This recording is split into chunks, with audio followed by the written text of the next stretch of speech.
Assalamualaikum warahmatullahi wabarakatuh. Okey.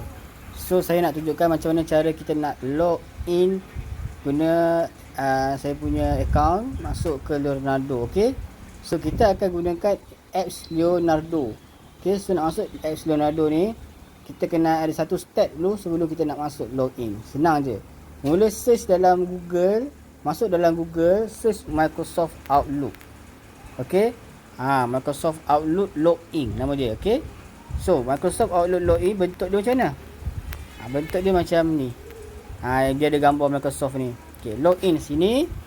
Okey. Lepas tu tekan sign in. Okey. Alright, lepas tu sign in with different account. Okey. Lepas tu okey, saya okey. Ni contoh saya bagi email kan. Tekan next.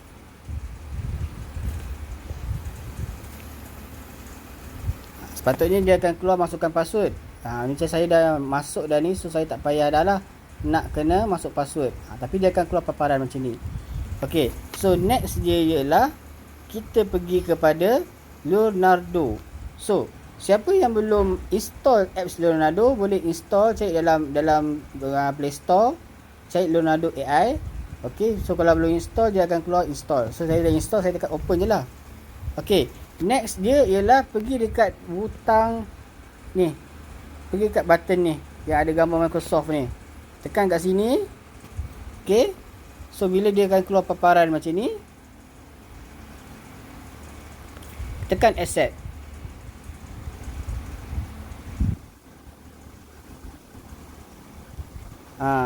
Siap.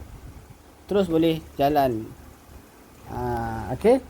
Itu sahaja. Alright, ada apa-apa masalah boleh calling. Okay. Assalamualaikum.